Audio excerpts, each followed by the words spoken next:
When we read the most well-known translations of the Bible, we notice that the name of God is referenced in various different ways: God, Lord, Almighty, Most High, among others. The first time the term God appears in the Bible, it is in its plural form, Elohim, both in the accounts of the creation of the universe and the creation of humanity.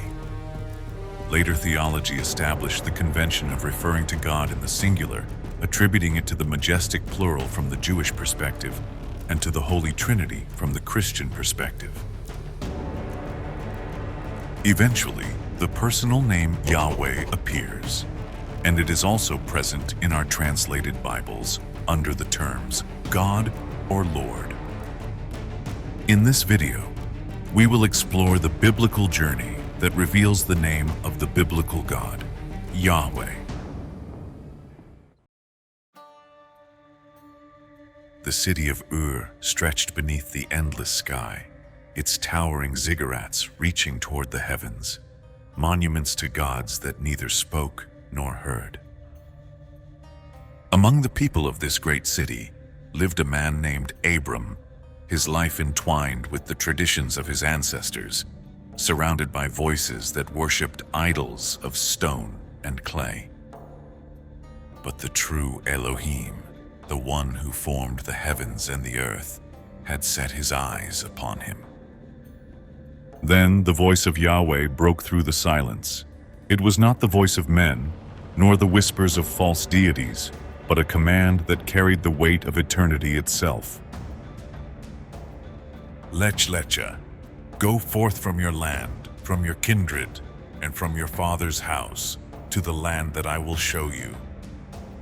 A call unlike any other, a command that demanded everything, yet it was not without promise. I will make of you a great nation. I will bless you and make your name great, and you shall be a blessing. I will bless those who bless you, and him who curses you I will curse, and through you all the families of the earth shall be blessed. The words hung in the air, vast and unshakable. Abram had no map, no clear path, only the voice of Yahweh, and the certainty that to obey meant stepping into the unknown. His heart pounded. To leave everything, his land, his people, his father's house, was no small thing. But the presence of Yahweh was greater than the weight of what he left behind. Without hesitation, Abram obeyed. He gathered his wife, Sarai, his nephew Lot, and all they possessed. The people of Ur watched as he turned his back on the city of his birth, walking away from its towering temples, its wealth, its gods of lifeless stone. With every step, he left behind the past. With every step, he walked toward the promise. The land was still unseen, but Yahweh had spoken, and Abram believed. Abram walked away from Ur, the city fading behind him like a distant memory. The dust of the road clung to his feet, and the weight of Yahweh's words pressed upon his heart. He did not know the land to which he was being led, only that Yahweh had spoken, and that was enough. Through the lands of Aram he traveled, passing through settlements where the tongues of men were strange and their gods foreign. Yet Abram did not waver, for he carried with him a promise far greater than any earthly kingdom. By his side walked Sarai, her faith bound to his, and Lot, his nephew, who had chosen to follow. Servants, herds, and all their possessions trailed behind them, a wandering people moving toward an unseen destiny. Then, after long days upon the road, the land of Canaan rose before him. Rolling hills, vast plains, and towering trees stretched as far as the eye could see. This was a land untouched by his ancestors, yet something deep within him stirred, as though his soul already knew this place. And there, in the midst of Canaan, Yahweh appeared to Abram once more. The presence of the Eternal filled the space around him, unseen yet undeniable. And Yahweh spoke, "To your offspring, I will give this land." The word sent a shiver through Abram's bones. This place, this land upon which he now stood, it would belong to his descendants. Though he was but a sojourner, Yahweh had already declared his inheritance. In that moment, Abram knew what he must do. He built an altar to Yahweh, the Elohim who had called him, the one who had led him here. Stones were gathered, stacked one upon the other, until they formed a monument to the promise now sealed in his heart. But his journey was not over. From there, Abram continued onward, moving through the land, pitching his tent between Bethel and Ai. And once again he called upon the name of Yahweh, worshiping the one who had set him apart. Yet the path ahead would not be without trials. Hunger loomed on the horizon, and soon famine would drive Abram toward a foreign land, where his faith would be tested once more. The days passed, and Abram continued to dwell in the land of Canaan, a sojourner in the very place Yahweh had promised to his descendants. The stars wheeled above him, silent and uncountable, as he moved from place to place, building altars and calling upon the name of Yahweh. Yet despite the promise, the years stretched long, and still he and Sarah remained childless. One night, as darkness settled over the land, Yahweh came to Abram in a vision. His voice, vast and unshakable, broke the silence of the night.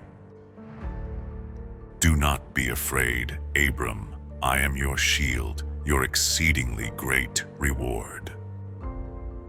But Abram, weary from waiting, could not hold back the question that had long weighed on his soul. "O Adonai Yahweh, what will you give me, seeing that I go childless, and the heir of my house is Eliezer of Damascus?" He looked up into the heavens, his heart aching with longing. "Behold, you have given me no offspring, and a servant in my house will be my heir."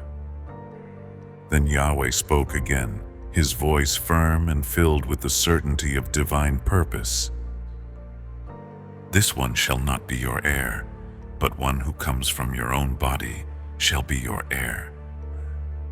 And then, as if to seal his promise, Yahweh led Abram outside. The night sky stretched vast and endless above him, an ocean of stars too numerous to count. "Look now toward the heavens and count the stars, if you are able to number them. So shall your descendants be." Something deep within Abram stirred. The doubts, the questions, the long years of waiting, they all melted in the presence of the one who had spoken. He believed Yahweh, and Yahweh counted it to him as righteousness. Then Yahweh spoke again, reminding Abram of his covenant, of the land he would inherit. But Abram, though full of faith, asked, "O Adonai Yahweh, how shall I know that I will inherit it?" And so Yahweh commanded him to prepare a covenant, a binding agreement sealed in blood. Abram took a heifer, a goat, and a ram, each 3 years old, along with a turtle dove and a young pigeon. He cut them in half, placing the pieces opposite each other, and waited.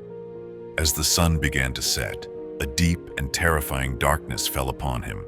And then Yahweh spoke, revealing the future of Abram's descendants, their coming exile, their suffering in a land not their own, and their eventual redemption. The night deepened, then suddenly a smoking firepot and a flaming torch passed between the pieces. The presence of Yahweh moved through the sacrifice, sealing the covenant forever. On that day, Yahweh made a covenant with Abram, declaring, "To your descendants I have given this land." Yet the promise was not yet complete. Years passed, and still Sarah bore no child. In her desperation, she gave her servant Hagar to Abram, and from this union a son was born, Ishmael. But this was not the son of the promise. Then, when Abram was 99 years old, Yahweh appeared to him once more.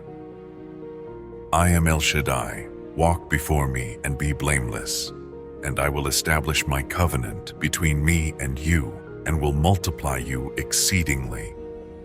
Falling on his face before Yahweh, Abram listened as the divine decree was spoken. "No longer shall your name be Abram, but your name shall be Abraham, for I have made you a father of many nations." And Sarah, she too would receive a new name. "As for Sarah your wife, you shall not call her Sarai, but Sarah shall be her name, and I will bless her and give you a son by her." Abraham laughed, not in doubt, but in wonder. He was old, and Sarah was past the age of childbearing, yet Yahweh had spoken. And the son to come, he would bear a name given by the Eternal himself.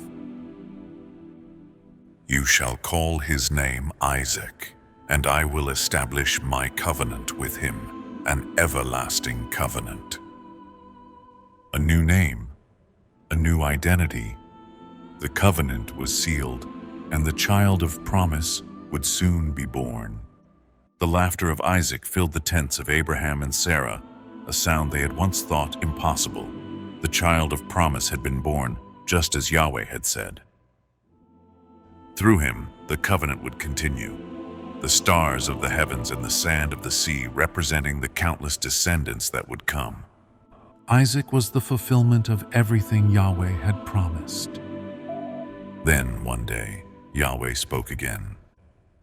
"Abraham?" Abraham lifted his eyes. The voice of Yahweh had led him from Ur. It had promised him a son. It had sealed a covenant of everlasting generations. And now it called to him once more. "Here I am," Abraham answered. Then Yahweh's command came. Terrible, unthinkable. "Take your son, your only son Isaac, whom you love, and go to the land of Moriah. There, offer him as a burnt offering on one of the mountains that I will show you." The words struck like lightning. His son, his only son, the one through whom the promise was to be fulfilled, yet Yahweh had spoken. Abraham did not argue. He did not question. The dawn had barely broken when he rose, saddled his donkey, and took 2 of his young men with him. Isaac walked beside him, unaware of what lay ahead. For 3 days they traveled. The land of Moriah rose before them, its peaks silent and waiting. Then Abraham lifted his eyes and saw the place in the distance. He turned to his servants. "Stay here with the donkey. The boy and I will go up there to worship, and we will return to you." Isaac carried the wood for the offering upon his back as they ascended the mountain. In his hand, Abraham held the fire and the knife. Each step felt heavier than the last. Then Isaac spoke. "Father." Abraham looked at him. "Here I am, my son." The boy's innocent question pierced deeper than any blade. "The fire and the wood are here, but where is the lamb for the burnt offering?" For a moment, silence hung between them. Then Abraham answered, "Yahweh will provide for himself the lamb, my son." They reached the summit. Stones were gathered, the altar built. The wood was arranged, and then Abraham turned to his son. Isaac did not resist. Whether he understood or not, he submitted as his father bound him and laid him upon the altar. Abraham's hands trembled as he reached for the knife. He had waited 100 years for this child. He had carried him in his heart long before he had carried him in his arms. Now Yahweh asked for him back. The blade rose. Then a voice thundered from the heavens, "Abraham, Abraham." His hand froze in midair. His heart pounded. "Here I am," Abraham answered. "Do not lay your hand on the boy or do anything to him, for now I know that you fear Elohim, since you have not withheld your son, your only son, from me." Abraham lifted his eyes, and there, caught in the thicket by its horns, was a ram. Relief flooded his soul. He released Isaac and took the ram, offering it in his son's place.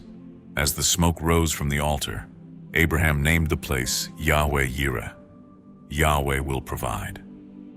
Then the voice of Yahweh called again. "By myself I have sworn," declares Yahweh, "because you have done this and have not withheld your son, your only son, I will surely bless you. I will multiply your offspring as the stars of the heavens and as the sand on the seashore. And through your offspring, all the nations of the earth will be blessed, because you have obeyed my voice." Abraham and Isaac descended the mountain together. The test was over, but the covenant remained. Yahweh had provided, and the promise would endure forever. Generations had passed since Yahweh had sworn his covenant to Abraham. His descendants, the children of Israel, had multiplied like the stars of the heavens, just as he had promised. But they were no longer free men dwelling in the land of Canaan. They were slaves in Egypt. The land that had once welcomed them in the days of Joseph had become a place of chains and suffering. A new Pharaoh had risen, a ruler who did not remember Joseph, nor the kindness that had once been shown to the people of Israel. He saw their numbers increasing, their strength growing, and fear took hold of his heart. "Behold, the people of Israel are too many and too mighty for us," he told his advisors. "Come, let us deal shrewdly with them, lest they multiply further, and in the event of war, join our enemies and fight against us." And so, the oppression began. Taskmasters were set over them, forcing them to labor under the scorching sun. Brick by brick, they built the cities of Pithom and Ramesses, their sweat and blood mixing with the mortar. The cries of Israel rose to the heavens, but Pharaoh's heart grew harder. Then, in his cruelty, he issued a decree more terrible than all before it. "Every son born to the Hebrews shall be cast into the Nile, but every daughter you shall let live." The river that had once brought life to Egypt now became a grave for the innocent. Mothers wept as their infants were torn from their arms. Fathers watched in silence, powerless against the might of Pharaoh. The people of Israel groaned under their bondage, and their cries reached beyond the heavens. And Yahweh heard. He remembered his covenant with Abraham, with Isaac, and with Jacob. He saw the suffering of his people, and he knew it was time. Yet his plan did not begin with an army or with great signs and wonders. It began with a child. A Levite woman, desperate to save her son, placed him in a basket and set him upon the waters of the Nile, the very river that had swallowed so many others. But this child was not destined for death. He was carried by the currents not to destruction, but to deliverance. Pharaoh's own daughter found the basket, and her heart was moved with compassion. She took the child as her own, naming him Moses, "For I drew him out of the water." Thus, the one who would one day stand before Pharaoh was raised in his very house. But though Moses grew in the courts of Egypt, His heart remained with his people. One day, he saw an Egyptian beating a Hebrew slave. Rage surged within him, and he struck the Egyptian down, burying his body in the sand. The next day, he found two Hebrews quarreling and sought to stop them. But one turned to him and said, "Who made you a ruler and judge over us?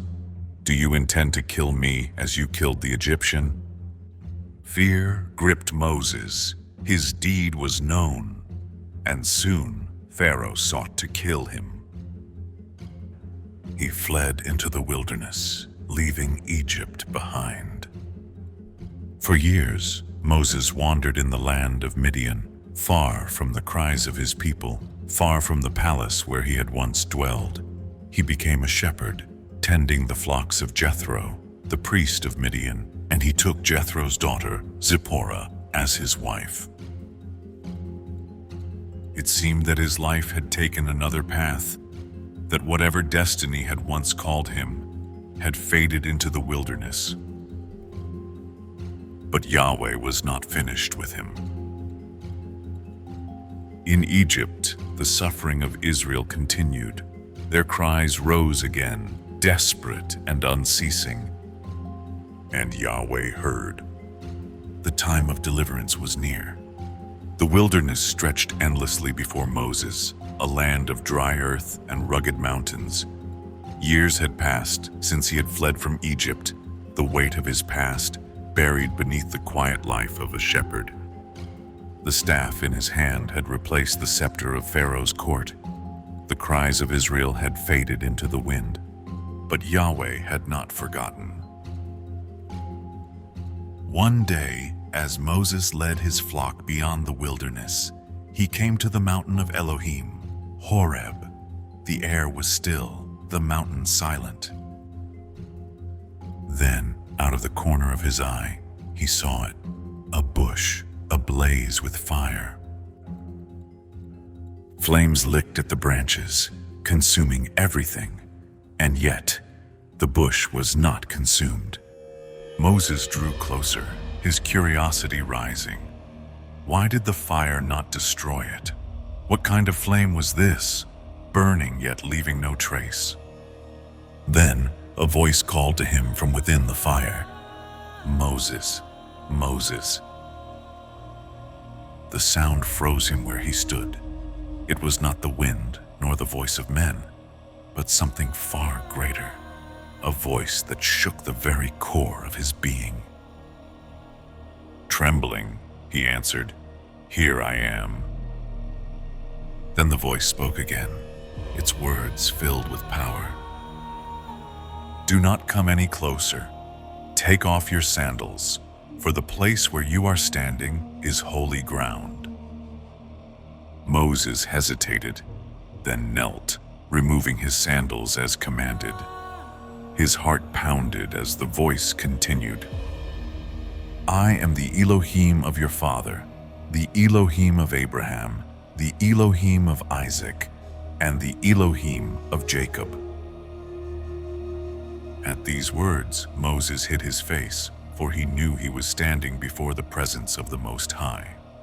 Then Yahweh spoke again, his voice filled with both sorrow and power.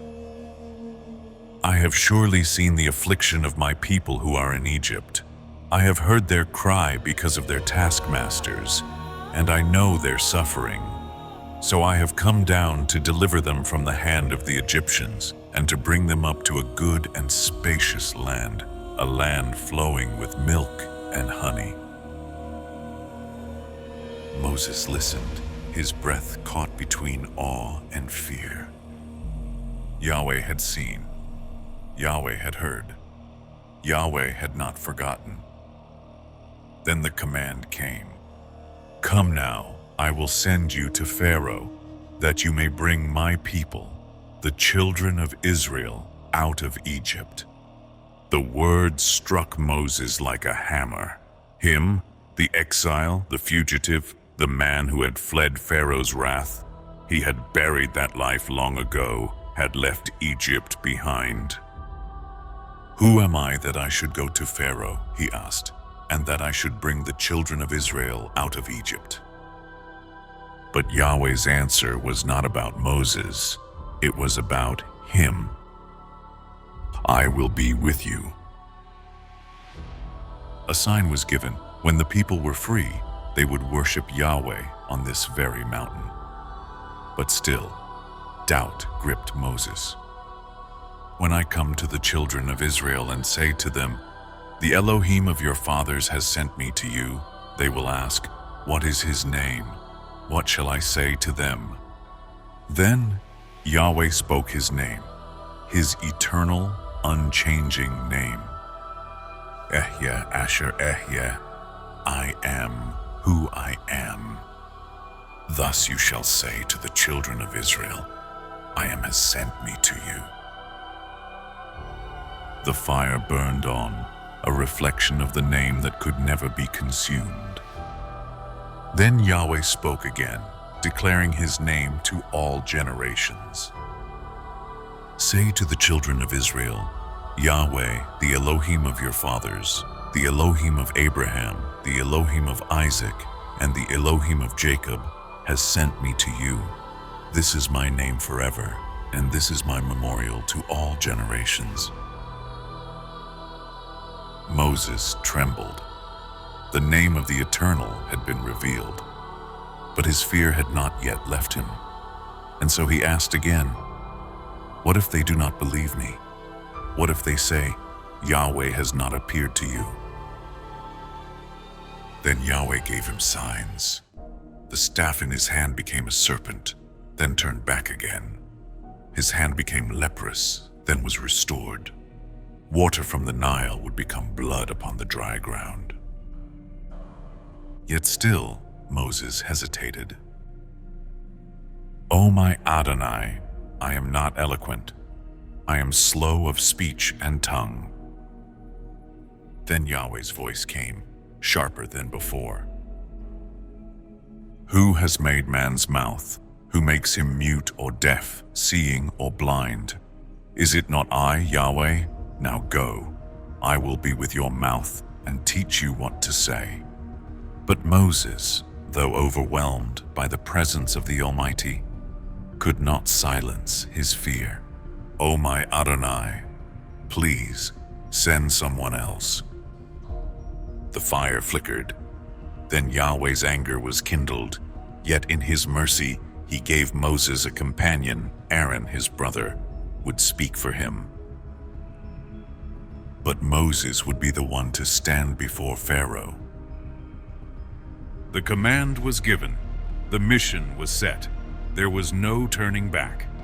And so, Moses took his staff and set out for Egypt, to stand before the might of Pharaoh, to speak the words of Yahweh, and to lead the people of Israel toward their freedom.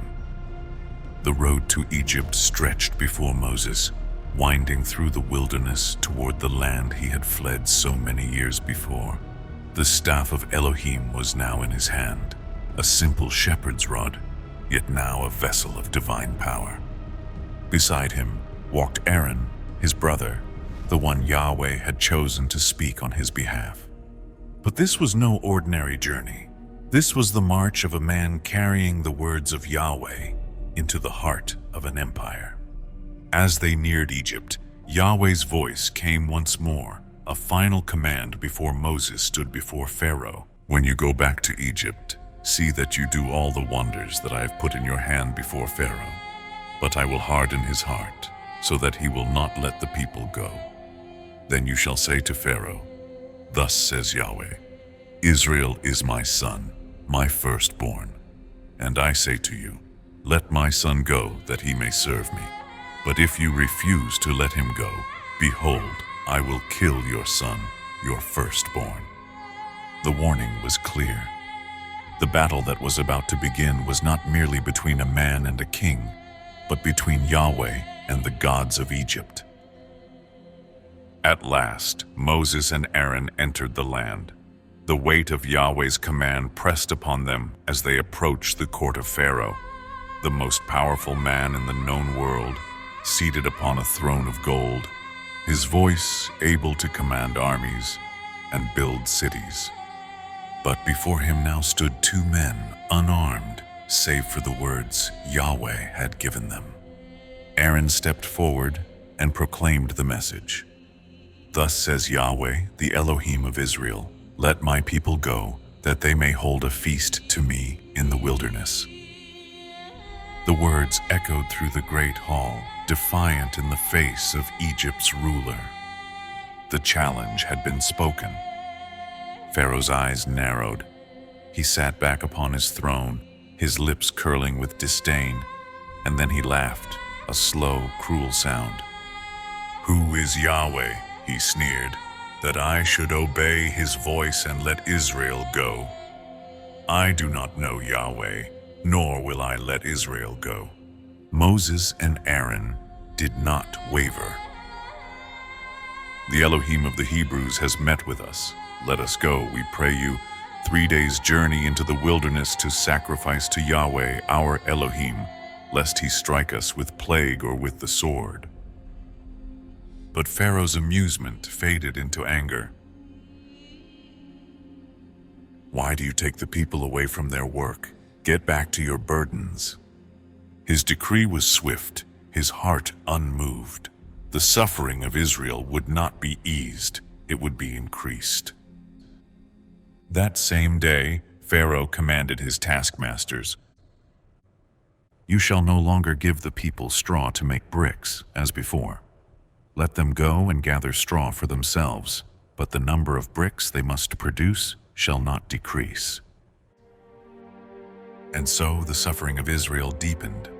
Forced to scour the land for straw, yet still expected to meet their impossible quotas, their cries rose even louder to the heavens.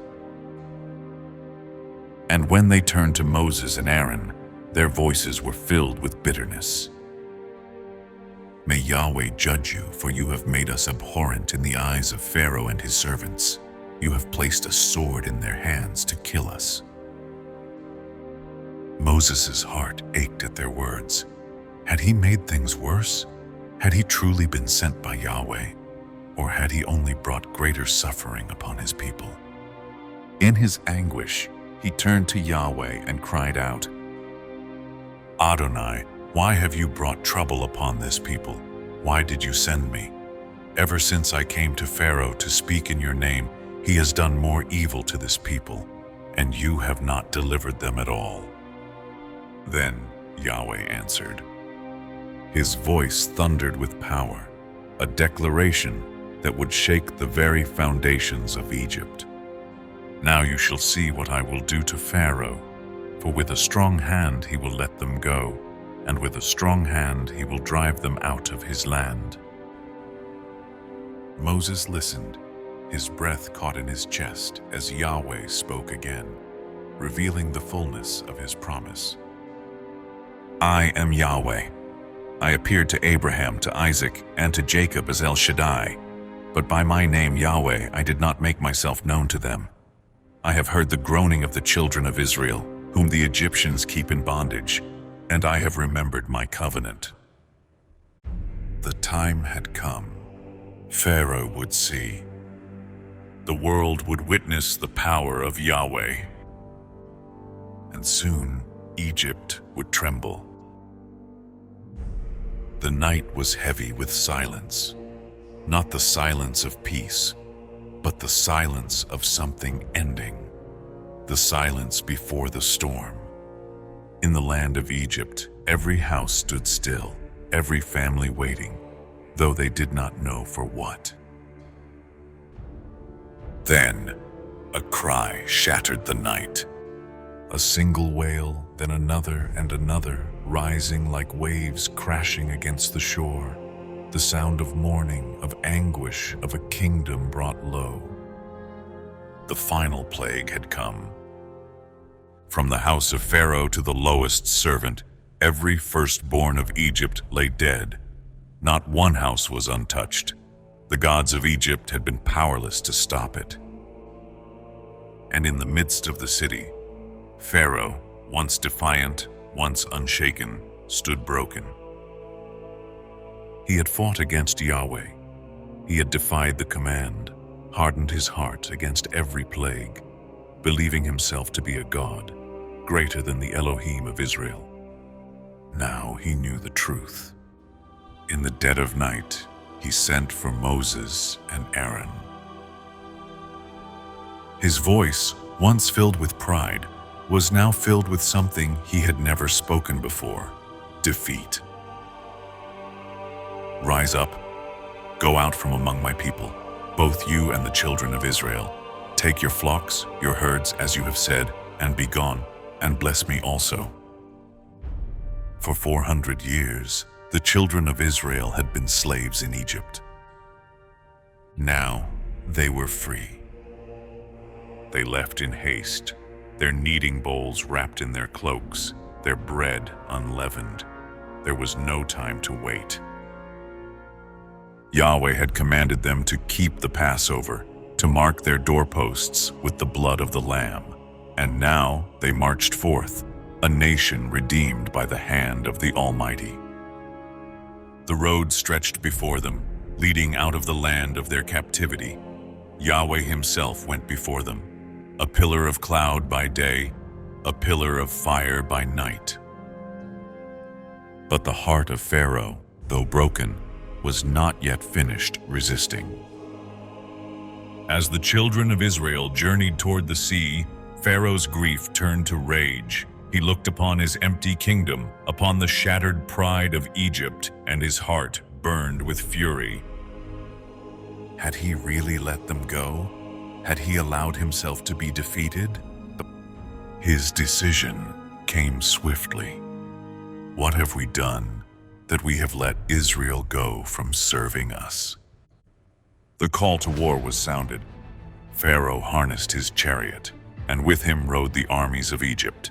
600 chariots, horsemen, warriors, a force of relentless pursuit. The ground trembled beneath their wheels as they thundered after the people of Yahweh. Ahead, Israel marched forward. But then, as they lifted their eyes, they saw it. The sea stretched out before them. Behind them, Pharaoh's army approached. The dust of their coming darkened the horizon. Fear gripped the people. Trapped between the sea and the sword, they turned against Moses. "Was it because there were no graves in Egypt that you have taken us to die in the wilderness?" they cried. "It would have been better for us to serve the Egyptians than to die here." Moses stood firm. He had seen the hand of Yahweh strike down Egypt. He had seen the Nile turn to blood, the locusts darken the land, the firstborn fall in a single night. Now, with the sea before him and Pharaoh's army behind, he knew Yahweh was not finished. He lifted his voice and declared the words that would be spoken for generations to come. "Do not be afraid. Stand still and see the salvation of Yahweh, which he will accomplish for you today. For the Egyptians whom you see today, you shall see no more forever. Yahweh will fight for you, and you shall hold your peace." Then Yahweh spoke. "Why do you cry out to me? Tell the children of Israel to go forward. Lift up your staff, stretch out your hand over the sea, and divide it, that the children of Israel may go through on dry ground." Moses raised his staff, and the sea obeyed. A wind arose, roaring like a tempest, splitting the waters apart. The sea stood, a wall to their right, a wall to their left, and in between, dry land. Israel stepped forward. What had been a barrier became a path. What had been their death became their deliverance.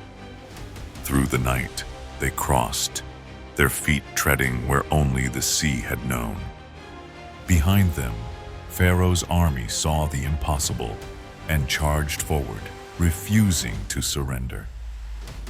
Then, in the midst of the waters, Yahweh moved. Chariot wheels twisted, the ground beneath them turned against them. Terror gripped the warriors of Egypt. "Flee, Yahweh fights for them against us." But it was too late. Moses stretched out his hand once more.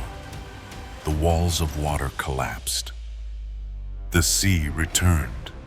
The armies of Egypt were swallowed, their chariots, their horses, their warriors, all consumed by the waves. Not one remained. And as the morning dawned, the bodies of the Egyptians washed upon the shore, a silent testimony to the power of Yahweh. The people of Israel stood upon the other side, free not only from their chains, but from the grasp of their enemy forever.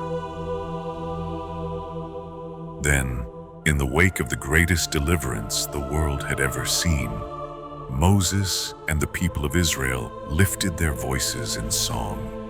I will sing to Yahweh, for he has triumphed gloriously. The horse and its rider he has thrown into the sea.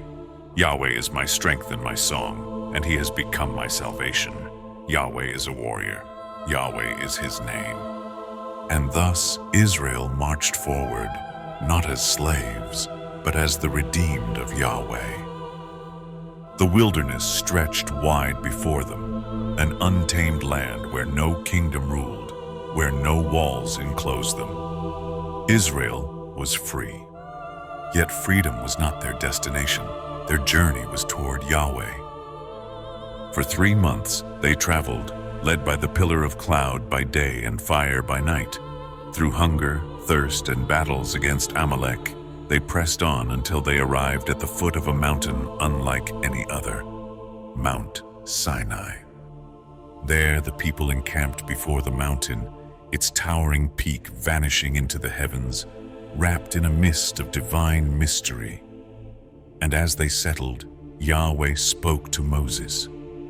Thus you shall say to the house of Jacob, and tell the children of Israel, you have seen what I did to Egypt, how I bore you on eagle's wings and brought you to myself. Now therefore, if you will indeed obey my voice and keep my covenant, you shall be my treasured possession among all peoples. For all the earth is mine, and you shall be to me a kingdom of priests and a holy nation. Moses descended from the mountain and gathered the elders of the people, declaring the words of Yahweh. And with one voice the people answered, all that Yahweh has spoken we will do. But they did not yet know what they were about to witness. Yahweh would come down upon the mountain. 3 days were given for the people to prepare, to wash their garments, to consecrate themselves, to stand ready. A boundary was set around the mountain, for none could touch its base and live. And then the 3rd day came.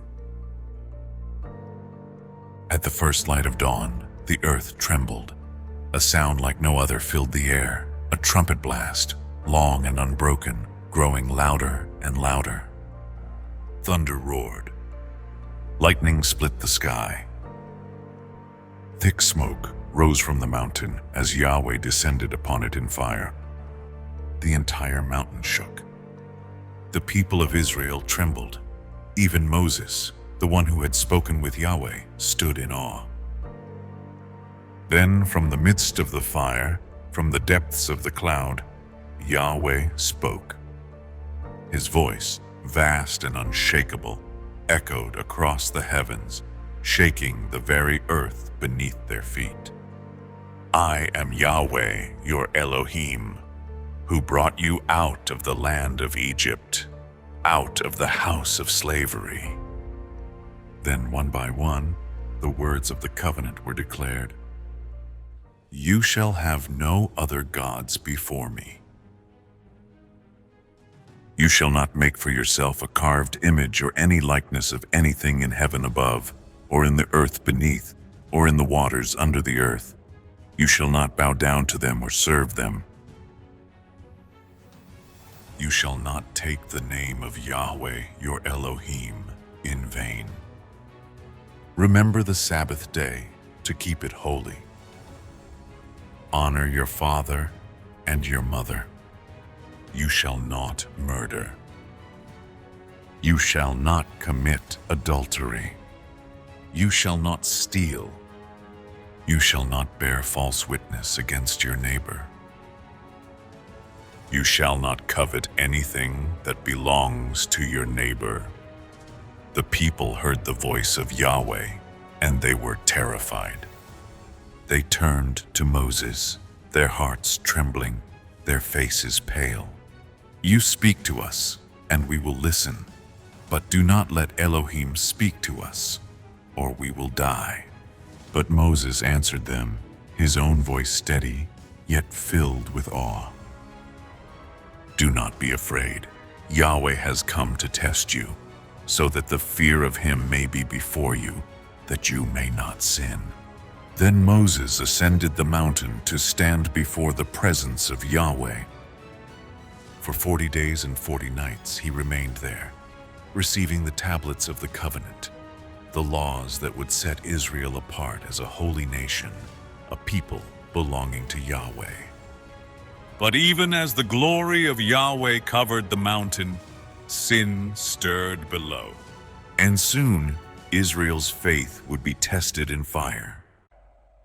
If you enjoyed the video, hit the like button, subscribe to the channel, and share it with your friends and family who are interested in the topic. See you in the next video.